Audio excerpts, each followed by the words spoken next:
Estamos de volta ao nosso estudo sobre a vinda do reino. Hoje queremos dar prosseguimento, do vídeo anterior que nós assim estivemos presente, falando hoje um pouco mais sobre esse reino teocêntrico, de Deus, o centro desse reino, falando sobre a realidade do anúncio desse reino em João, do Velho Testamento, João, aquele que batizava, e também de Jesus Cristo, no caráter desse reino presente, desse reino futuro, desse reino estabelecido, desse reino mostrado.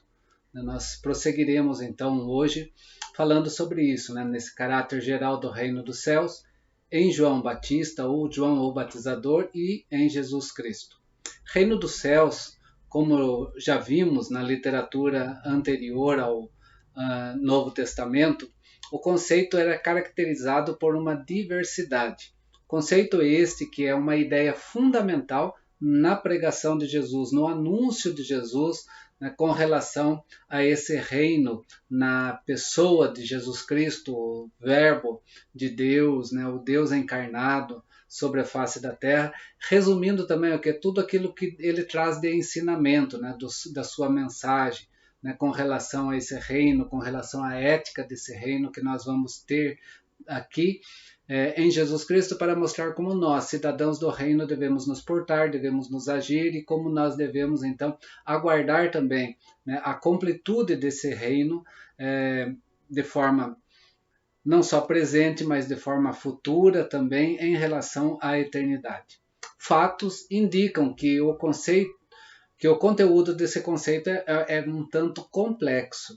Assim, quais as ideias implícitas no conceito do reino dos céus que nós temos? Reino dos céus é ou está de forma teocêntrica, porque o assunto principal do reino é Deus. Deus é o centro desse reino.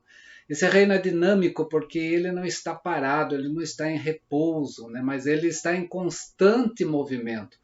Tanto que está em constante movimento que Jesus, antes de subir aos céus, ele deu essa ordem para os seus discípulos: ide, no original gerúndio do grego, indo, caminhando sempre, nessa movimentação que é necessário para que o reino de Deus então possa se estabelecer de forma definitiva, de forma completa. Esse reino é messiânico porque havia o aguardo de um Messias. Esse reino é futuro, sim, porque ele não se concretizou ainda na sua inteireza, mas ele é presente porque ele está, e está diante de nós, como a Igreja de Jesus Cristo sobre a face da terra.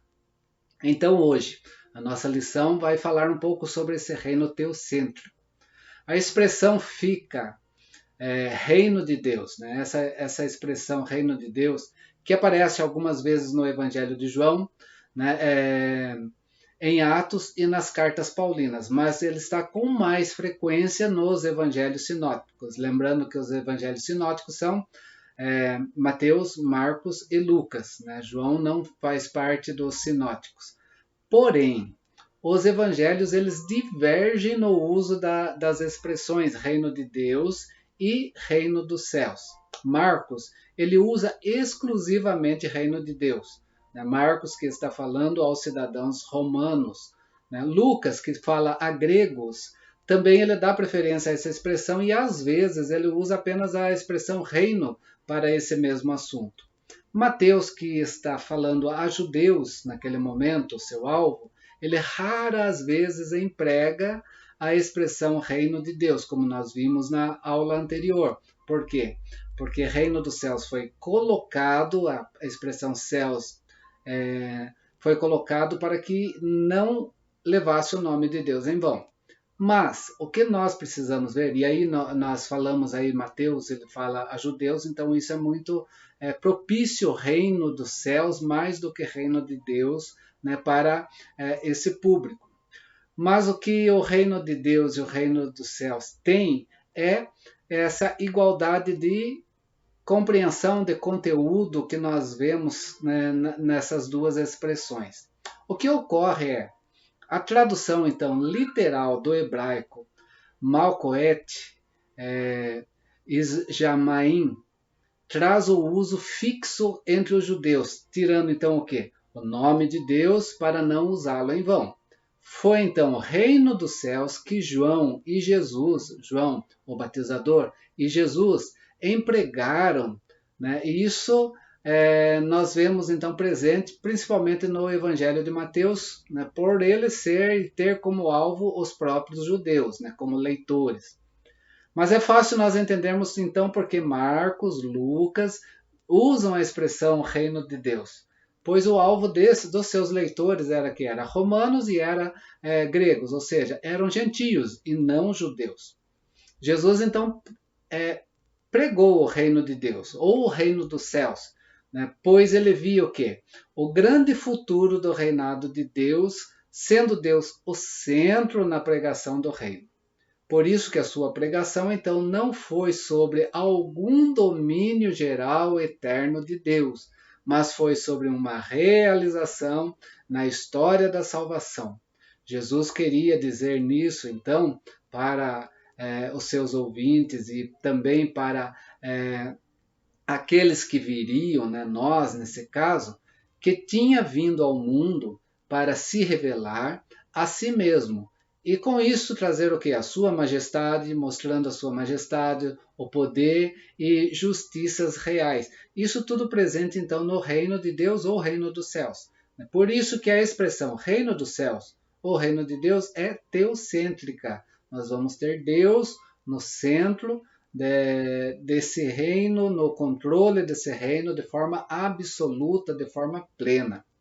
A vinda de Deus ao mundo, né? O Deus encarnado, o verbo que se fez carne, né? Implica então em salvação e em juízo, não deixando margem para uma interpretação nacionalista judaica com relação ao reino, né? Ao reino que viria no sentido mais nacionalista para o povo de Israel.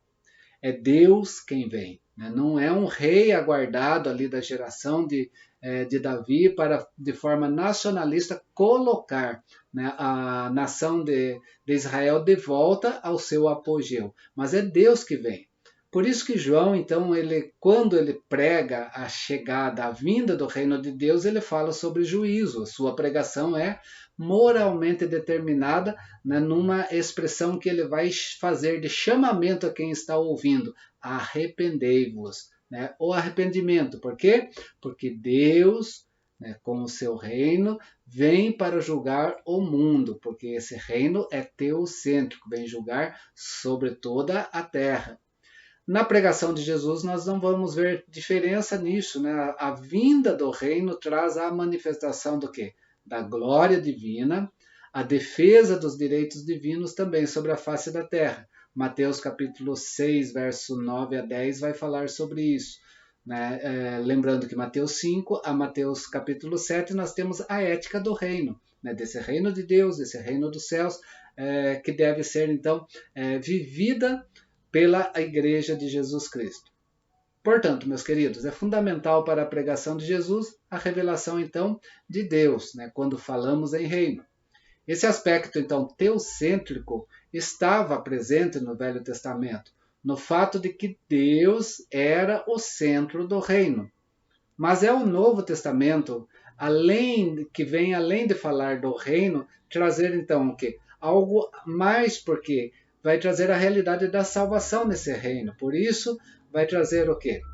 A justificação pela fé, a aliança e outros conceitos, né, de uma expressão de um reino salvífico também, né, que nós vamos ter, né, para todos os povos.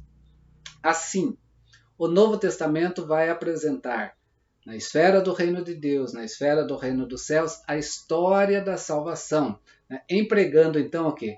Termos variados, visando, além de tudo, ou antes de tudo, a revelação da soberania de Deus em toda a criação. Deus é soberano, ele governa, ele está no trono, né, e o reino prossegue de acordo com a sua vontade. Esse termo, então, reino dos céus, deixa claro quem está no centro, né, quem está no comando de todas as coisas. É Deus, né? Se o reino procede de Deus, então, do lado humano, entendemos que o conceito é, antes de tudo, de oração e esperança, né? Em razão do quê? Da majestade e do poder de Deus, sendo um reino então transcendente na sua origem, né, tendo a revelação da glória de Deus. Por isso que nós vamos ver na oração conhecida como oração dominical, né, venha o teu reino, faça-se a tua vontade, assim na terra como nos céus. Nós vamos ter isso como uma forma de conclusão naquele ensino em relação ao conteúdo da oração que Jesus dá aos seus discípulos. Por causa do quê? Por causa do agir milagroso e esmagador de Deus, né, nesse reino que vem. Essa convicção que está então na conclusão dessa oração. Muito mais uma oração real, né, de rei, né, de soberania, do que numa oração dominical que nós temos como tradição entender Mateus capítulo 6, o verso de número 13, que vai colocar esse aspecto bem real nessa oração. Isso que eu gostaria de trazer hoje de forma breve com relação a esse reino. Por isso esse reino é teocêntrico, então. Tanto João quanto Jesus, ao falar desse reino, ele está falando do quê? Deus está no centro de todas as coisas e é Ele que tem o comando, o reino é dele, né? Tudo acontece de acordo com a sua vontade e esse reino, através de Cristo Jesus, né? O Deus encarnado é que traz a salvação, a justificação pela fé, né? a aliança, né, do ser humano com Deus, né, para o futuro, para aquilo que virá em relação ao concretizar-se desse reino. Nós vamos ver isso muito mais presente no Velho Testamento, a compreensão teocêntrica do reino, no período dos juízes, que não havia rei sobre Israel, onde Deus levantava juízes para fazer o quê? Para julgar. Por isso esse reino também traz juízos, e é isso que João, o batizador, vem falar sobre o arrependimento, a chamada desse arrependimento, porque o juízo vem, e ele diz ainda, né, que esse juízo vem com fogo, né? Esse fogo do juízo é o sentido de extermínio, né, com relação a toda a maldade, com relação a todos aqueles que são contrários, contradizem esse reino e não vivem a ética desse reino. Na próxima aula ou no próximo encontro nosso, nós vamos continuar falando desse reino agora na sua dinâmica, né? Esse reino dinâmico, esse reino messiânico, esse reino futuro e presente, né? Para que nós possamos conhecer e compreender melhor a razão do reino de Deus. Espero que tenha compreendido essa questão teocêntrica do reino, né? Sobre a expressão tanto de João quanto de Jesus Cristo, né, na proclamação, João proclamando a chegada desse reino, Jesus como verbo encarnado traz esse reino presente, né, estabelecendo toda a ética desse reino, que futuramente, né, vai estar então sendo concretizada e mostrando o quê? O centro de tudo isso é Deus. Deus é o centro, Deus está no comando. Tanto é que a revelação de Jesus Cristo, o Apocalipse de Jesus Cristo, o último livro da Bíblia, nós vemos lá que quando João tem a sua visão do céu, o que ele vê? Ele vê um trono e alguém sentado no seu trono. Logo, há um trono, há um comando, né, e alguém está comandando. Esse alguém é o próprio Deus. É isso que Jesus, então, e João traz como realidade da forma teocêntrica do reino. Que Deus esteja assim nos ajudando a compreender isso, né? Eu quero trazer isso mais tranquilo, não vou encher de conceitos nesse momento para nós termos uma compreensão mais fácil sobre essa questão do reino, que depois nós vamos aprofundando ao longo dos nossos encontros.